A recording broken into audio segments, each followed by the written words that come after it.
Iran speaker Mohammad ഗാലിബാഫിനെയും വിദേശകാര്യമന്ത്രി മസൂദ് പെസഷ്കിയാനെയും വധിക്കാൻ Israel പദ്ധതിയിട്ടിരുന്നു എന്നാണ് റിപ്പോർട്ട്. അമേരിക്കൻ ഉന്നത ഉദ്യോഗസ്ഥരെ ഉദ്ധരിച്ച് ന്യൂയോർക്ക് ടൈംസാണ് ഇക്കാര്യം റിപ്പോർട്ട് ചെയ്യുന്നത്. പാകിസ്ഥാനിലെ ചർച്ചകൾക്കായുള്ള യാത്രകൾക്കിടയിൽ വധിക്കാനായിരുന്നു ഇസ്രായേലിന്റെ ശ്രമം. അഖില CP വിശദാംശങ്ങളുമായി ചേർന്നു. അഖില, നടക്കുന്ന സമാധാന ചർച്ചകളെ അട്ടിമറിക്കാനുള്ളതായിരുന്നോ ഇസ്രായേൽ നീക്കം? പുറത്തുവരുന്ന സ്ഥിരീകരിക്കപ്പെട്ട വിവരങ്ങൾ എങ്ങനെയാണ്? ഗുഡ് മോർണിംഗ് അഖില.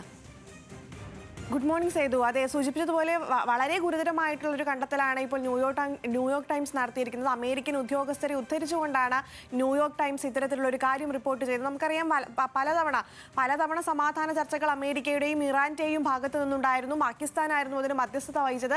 അത്തരത്തിൽ ഏപ്രിൽ 11 നടന്ന ഒരു മധ്യസ്ഥ ചർച്ചയ്ക്കിടെയായിരുന്നു ഇത്തരത്തിലുള്ള ഒരു ഇസ്രായേലിന്റെ നീക്കം. നമുക്കറിയാം, ഏറ്റവും ആദ്യം ഇസ്ലാമാബാദിൽ വെച്ചിട്ടാണ് സമാധാന ചർച്ച നടക്കുന്നത്. അന്ന് അമേരിക്കയുടെ വൈസ് പ്രസിഡന്റ് ആയിട്ടുള്ള JD വാൻസ് വരെ ഇസ്ലാമാബാദിൽ എത്തിയിരുന്നു.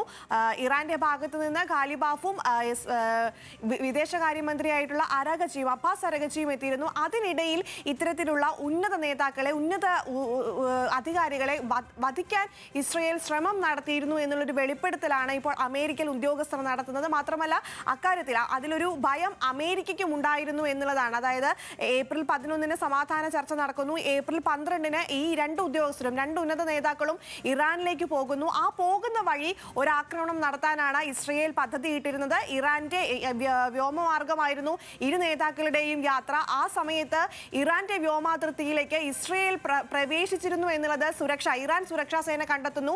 അങ്ങനെ അടിയന്തരമായിട്ട് ടെഹ്റാനിലേക്ക് ഇറക്കേണ്ട വിമാനം അടിയന്തരമായിട്ട് മഷാദിൽ ഇറക്കുന്നു. മഷാദിൽ നിന്ന് പിന്നീട് കരമാർഗമാണ് ഇരു നേതാക്കളും ടെഹ്റാനിലേക്ക് എത്തിയിരുന്നത് എന്നുള്ളൊരു നിർണായക വിവരമാണ് ഇപ്പോൾ ന്യൂയോർക്ക് ടൈംസിലൂടെ US ഉദ്യോഗസ്ഥരെ റിപ്പോർട്ട് ചെയ്ത ന്യൂയോർക്ക് ടൈംസ് വെളിപ്പെടുത്തുന്നു. ഒരുപക്ഷെ ഇരുവരും കൊല്ലപ്പെട്ടിരുന്നെങ്കിൽ അതിന്റെ പ്രത്യാഘാതങ്ങൾ വളരെ വലുതാകുമായിരുന്നു സേതു.